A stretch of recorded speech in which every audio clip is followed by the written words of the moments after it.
My name is Rick Tucci, here in Princeton, New Jersey for Martial Art World.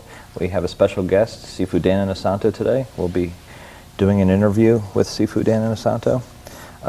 Because of all the controversy and problems in the JKD community that have arisen today, and you're the leading authority on JKD, we're going to ask some questions about the historical standpoint and where the facts really are on Jeet Kune Do, since you're the only person who can really answer these questions.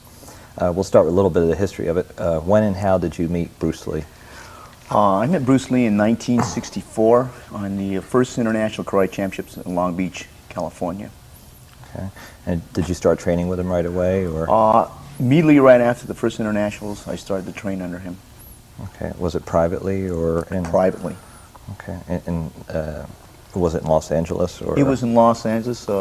He was doing some demonstrations at the Sing Lee Theater, and he needed a dummy. And his top boy at that time was Taka Kimura. So he needed a dummy and some person to take the falls for his demonstration. So I said I wanted to learn from him. He says, well, he would teach me if I would be his dummy for a couple of weeks in Los Angeles while he did cha-cha demonstrations and gung fu demonstrations. So I said, yes, I'd like to train, and that's when he started training me privately. So 1964. 1964. And then what year did the Chinatown School open in Los Angeles? The Chinatown School in Los Angeles opened in 1967. That's February of 1967.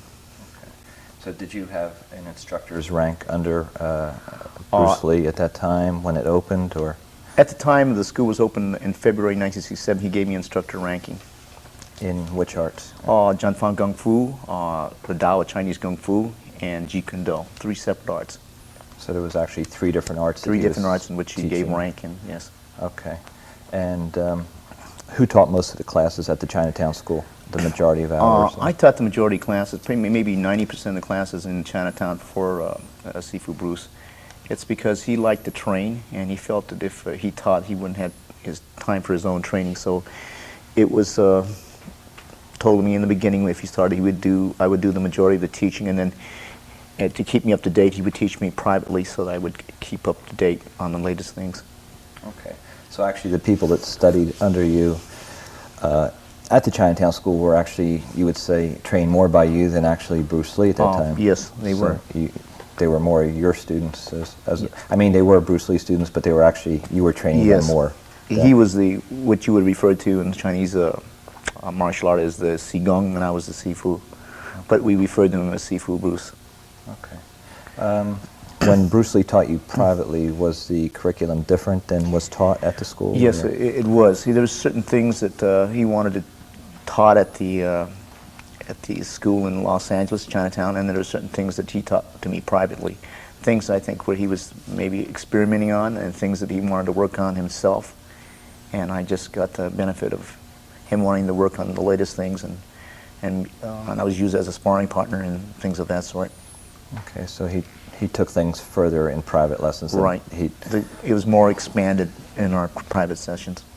Was it partly because he was secretive at that time? I think at that period in the 60s, everybody was secretive. Chinese Kung Fu had not come out in the open, and a lot of times in Chinese Kung Fu they never taught non-Chinese. That would include other Orientals at that time.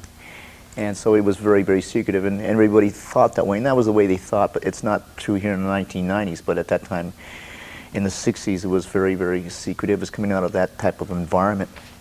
So he was more selective and more secretive during that time period. So even like with his own students in a way at the school, he could even be a little bit secretive. Right, he had to go through different types of levels before you got into what I might even call the inner circle. Okay. All right. Did he change the curriculum at the school often? Or? Constantly changing. He's changing the curriculum probably every 2, maybe every 3, and sometimes every month, because he was constantly evolving training methods. Just like in track and field, the training methods have changed from the 30s to the 40s to the 50s on up to here in the 90s. See, he was constantly changing experimenting and changing the way people train, training progression, training procedure, training equipment, experimentation all the time. At that time, were there sets, forms, or patterns in JKD? Yeah, JKD is not supposed to be a style, but at that time period, there were sets. And then he said, no, that's not where it's at. But there were sets like on the dummy. They were supposed to be freelance, but they're sets. We had a kicking set, which people in the literature says there's no kicking sets and there's no forms, which is true, but he referred to call them as exercises. But they were set. So, yes, they were sets that he chose, like the kicking set. But then we were supposed to liberate that and be able to shadow box that. But there were definitely sets. So would it be fair to say that someone who studied under you or Bruce Lee in 1967 or 68 would have a different perspective than someone who studied, say, in 69 or 71? I mean, on the JKD, they would have a different outlook on what it really is. Yeah, because it's constantly evolving. It's, like I said, I only can relate it to American football. It's constantly changing in the 40s and the 50s, 60s. Every decade, any sport or any art is going to change. So maybe someone who studied just for a year or two would have a completely different outlook according to what time period. So it's like pieces of the puzzle, Correct. sort of, Yes. basically. Like 67, the first parts, the training was more like Wing Chun. But toward the latter part, we always privately did it more like kickboxing. Kickboxing was not popular. Everybody was doing point karate. And so the closest I can say was sort of like savate and a little bit like Muay Thai, but not quite as heavy on the contact. But I think as time developed, he incorporated that into this system of training. So we did a lot of kickboxing. So some people, when they come in some time period, they think it's more like Wing Chun. Others, if they come in another time period, they think it's more like just kickboxing. Or if you happen to be working on certain grappling type of techniques, they might think it's trapping to grappling. But it's because it's the period in which they entered the training and where his emphasis and where his interests lied at that point. And I guess it's also that person's personal interest as well. So he tended to teach, if a guy had a boxing background, he seemed to start it from there. If he had a wrestling or collegiate or high school or judo background, he tended to change the format in which he approached his teaching. Were Muay Thai, Pencak, silat, and Kali some of the arts that he investigated or researched? Yes, he did investigate it. We're not saying that he took the entire system, but he liked certain things. He says it's good to draw the essence out of things like Muay Thai, Thai boxing. It's good to draw the essence out of arts like Indonesian Pencak silat. Yes, it's in his notes, but people who are not really into the research end of it, they don't realize that he was heavily into, let's say, researching different arts. Right. And taking the essence there. And you were training Kali at the same time that you were training with Bruce Lee, right? I was training in Kali in Eskrima, more so than I was in Kali. But I really wasn't at a high level in Kali to fully appreciate it at that time. But it was simultaneously. It was simultaneously, but I did share Eskrima, and he told me what he liked about it, and he definitely told me what he did not like about it. And he would say, definitely this would be good for movies, and this definitely would not be good for combat. So at the time, did he mind that you were exploring other arts, No. or did he encourage you? Or? He encouraged me. Okay, so. The thing I always remember about him, he says, well, you know, you should research your own culture art, but don't be bound by your own culture art thinking that's the way to go just because you're Filipino. Could you explain the difference, as I said earlier, with all the misinformation that comes out and people who don't really have the authority to speak on Jeet Kune Do seem to have a lot to say about Jeet Kune Do. Could you explain for the audience the difference between Jeet Kune Do concepts and original JKD and how the concept's name came about? Well, to be really honest with you, there isn't any difference between Jeet Kune Do, original Jeet Kune Do, and Jeet Kune Do concepts, or Jeet Kune Do concept, whatever you want to call it, it's the same. To understand the Jeet Kune Do concept, you have to be trained in the original JKD or Jeet Kune Do that Bruce Lee trained. As he says, JKD is a path to personal enlightenment. We referred to it at that time as the Jun Fan method of Kung Fu. That is original JKD. That's the roots. And from there, we were supposed to find our own personal path to what we call personal enlightenment. But there really isn't a difference. A lot of publications, sometimes they like to have a controversy, so they say there's the original Jeet Kune Do group and then there's a JKD concept group, but actually it's one. To fully understand the concept, you have to have the original, or as we call it, Jun Fan method of Kung Fu, or Jun Fan Kung Fu. Okay, so the people out there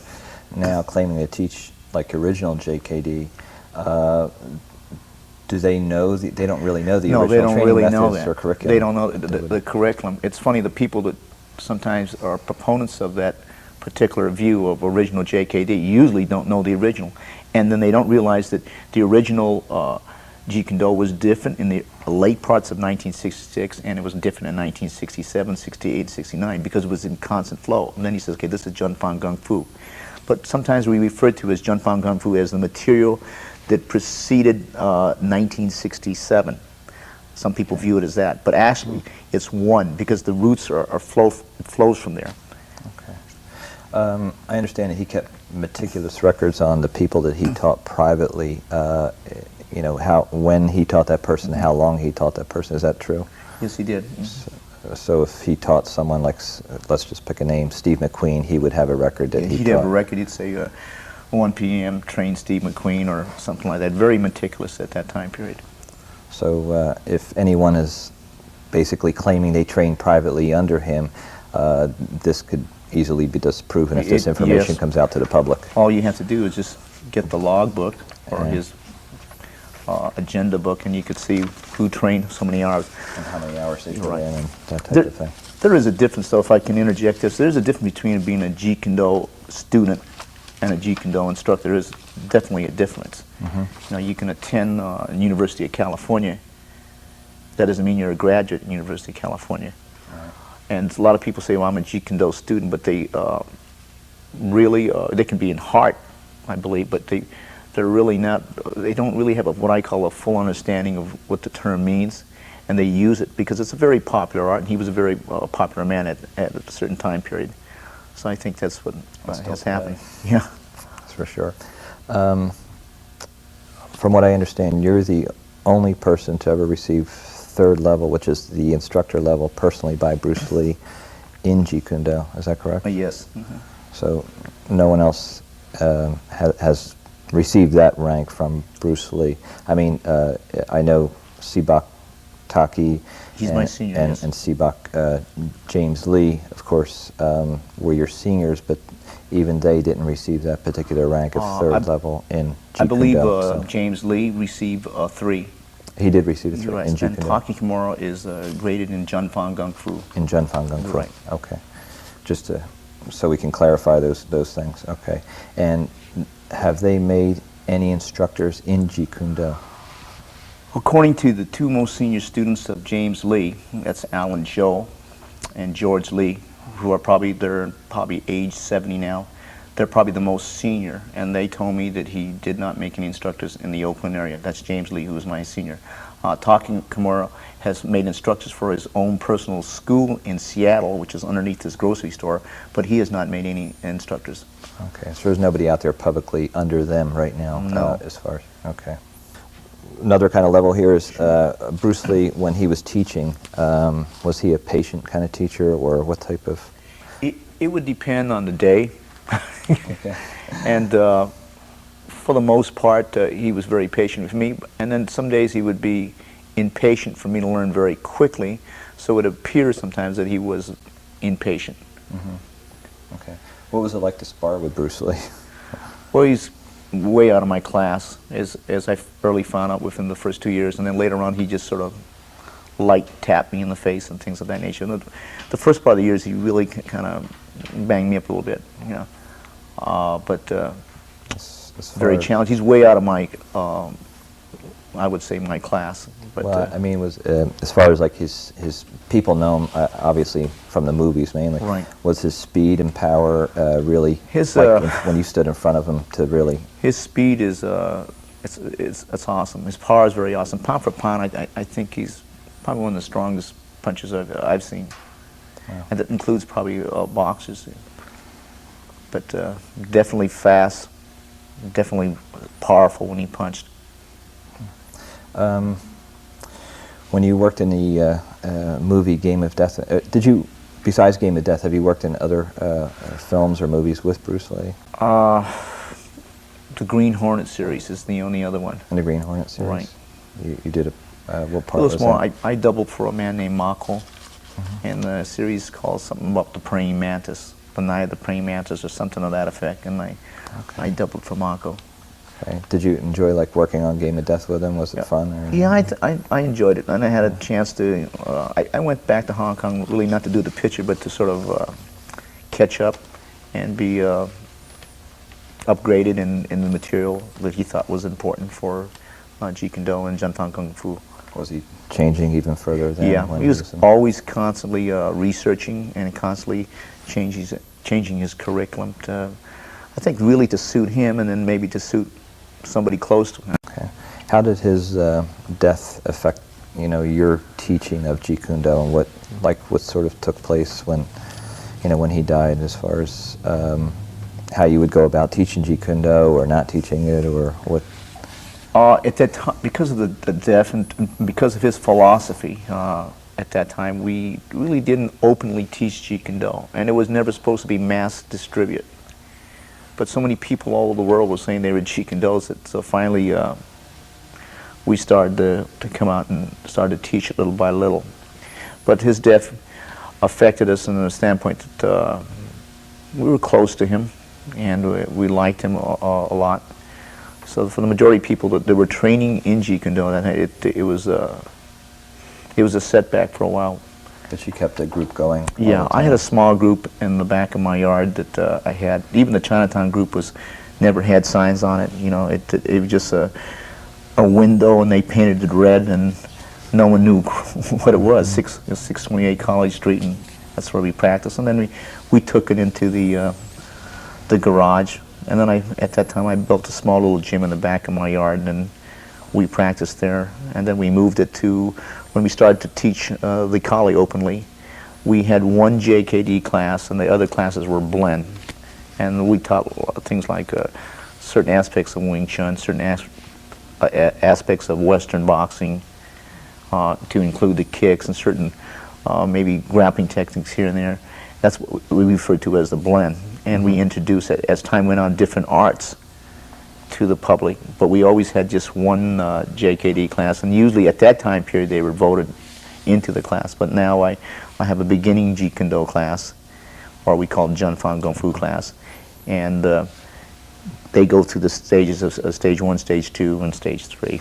So it's something that you always taught separately? Yes. It's never been mixed, like they say. Like people are saying. But I encourage my people to take Thai boxing. I encourage them to look into Bando. I encourage them to take French Savate. I encourage them to look into the arts like shoot wrestling and jiu-jitsu. Because I think, as he said, you should absorb what is useful and reject what is useless and add specifically what is your own.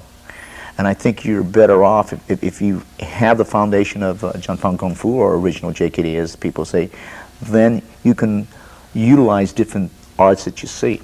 There's a time and place, like he said, to use arts like judo and jiu-jitsu, and there's a time and place to use more of the impact striking arts like any Chinese system, or Muay Thai, or Thai boxing, or Bando, and in that respect. And I definitely think it's knowing when and where to use that particular art, because I think every art is functional. Okay. But hypothetically, if someone wanted to, let's say, go to your academy in Los Angeles and study just Jeet Kune Do, they could stay just in Jeet Kune Do or Janfang Kung Fu. They don't have to. No, they don't have to go take Muay Thai or Kali if they don't. They don't have to take the Indonesian Pencak silat. They don't have to take the Savate. They don't have to take the Muay Thai. They can go straight Janfang. And usually, some people start off that way, and then they realize that there's, no matter how good this place could be or this art could be, there are other places and other arts that have something to offer. Okay. As far as your personal training, in the last, let's say, 20 years, what could you just tell us a little bit about what you've been studying? And I know you continue obviously to train and study. Just some of my own personal training. I train in Muay Thai. I have my own personal training in Muay Thai that I do. I like it for the conditioning. I train in Burmese Bando, the Let way, and I do that personally, or when Dr. G or John Collins comes into town, I try to train in it. I train as much as I can in elements of a Wing Chun. I train in shoot wrestling, which is a combination as Pencak wrestling, Russian Sambo, Muay Thai, Judo, and Jiu-Jitsu. That's what they call shoot fighting or shoot wrestling. That's under Yuri Nakamura, who's the head of it in the United States. I train in Pencak silat with Pendekar Paula, which is in the art of Sarak, and I train with Pendekar Sawanda, which is in the art of Mandi Muda Pencak silat. I train, depending on the week, anywhere from 2 to 4 days in Brazilian Jiu-Jitsu under Higan Machado or one of his brothers like Carlos or Roger or John. I like that because I really think it's a good art. So I constantly look for people to better my method and to better me, and so I have a deeper understanding of different martial arts. And of course, there's Professor Wally J, and when he comes into town and in Jiu-Jitsu, I like to train under him also, because I feel every one of these people have something to offer. Any good Chinese martial artists I bump into, I definitely like to train under, like Wei-Lin Choi in Chicago. I go in, and that's Xing Yi, Bakwan, Tai Chi Chuan. I'm a student of Tai Chi Chuan, but I go on and off. I'll train hard for 4 months and forget the form, and then come back 6 months later on and redo it. I've been doing that for the last 20 years. That's why I'm a terrible Tai Chi man, but I love it because it seems like when I get sick, I like to do that to bring back my health. So I like to train in the internal arts as well. Studying and doing martial arts for so many years, 45 years, or probably more than 45 years, how do you, keep it up, and what, is there any tips of advice or secrets? You definitely have to budget your time, because I find out sometimes when I have a lot of things to do, I budget my time the best. When I have a lot of free time, I budget my time the worst. I cannot budget. So a lot of times when I have a tight schedule, I can do more things because it's budget. As when I have a lot of time, sometimes I don't budget properly. So sometimes I like to fill the schedule up. That forces me, I have so much time for this type of training, so much time for this type of training, so much time for this training. And I feel it's for me, it works better. Because if you say, okay, you have 7 free hours, and I probably loaf those hours away, so I like to have a sort of a tight schedule because it keeps me on my toes and doesn't make me lax or complacent. Because I think that's the hardest thing, is you can be very complacent and say, well, I got this, I have this and this, And I think it's true, like as an example, when I got my black belt in Kempo Karate under Ed Parker, you can get complacent and teach too much. And then you become. And it's good to be a teacher because I think teaching you learn a lot about the art. But sometimes you start neglecting your own personal training, and then it's easy to get the gut because you teach so much. So I think it's important that you have a balance between teaching, and you have a balance between training. Or as Socrates, I think Socrates has said that the highest form of learning is teaching. And I believe it, because when I teach, you have to teach on maybe 5 different levels. Because when the class is out there, you have 5 different levels that you have to teach for. Some people can understand it quickly. Other people relate more to visual. Other people relate more to the oral. So that automatically, you have to learn how to teach. You have to learn, like I said, to give the knowledge out in 5 different levels of understanding. And then sometimes as many as 3 different levels of skill. So it teaches you to be aware of the art that you're trying to explain. If somebody's really serious about studying Jeet Kune Do or Junfang Kung Fu, do you have any advice how they would go about it? I mean, they could obviously go to your academy in Los Angeles. Is there other ways to do it?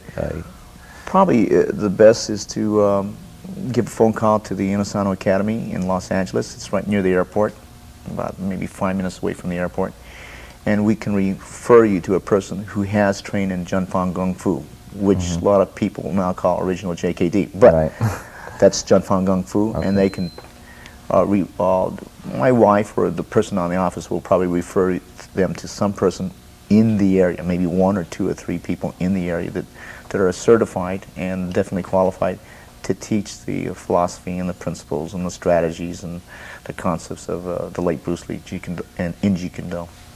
Okay, so through the seminars and things, obviously you do a lot of seminars around the world, actually, and you have instructors even in Europe and who are certified and qualified, as opposed to people who are just out there doing it on their own. So you can refer someone to we would refer them to the nearest instructor in their area. In their particular area. Okay, and how do you feel about seminar training? Like, you just did a seminar for us here in Princeton, and you're here a couple times a year, and you go, as I said, to different parts of the world.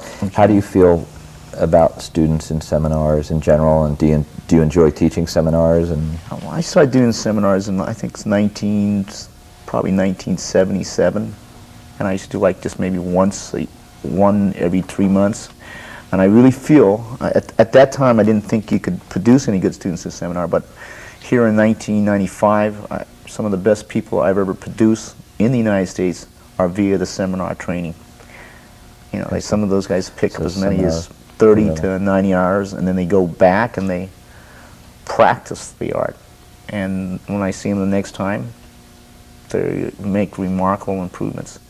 so you enjoy teaching the seminars? Yes, I think seminars are a good way to learn. In the beginning, like saying in the 70s, I wasn't quite sure, but here in 1995, I'm sure, because as I said before, some of the best people in the United States I've trained and produced, and actually I don't produce it, they produce themselves because they put in the hard work for it. But it's definitely from the seminar circuit. Well, here in the Princeton area, or in the New Jersey area, Princeton Academy of Martial Arts, I think, is a very good place to get their training from, and definitely will learn the concepts and principles set forth by Bruce Lee in that particular art, and in other arts also. Okay. Well, thank you very much, Sifu Dan. Okay, thank you very much.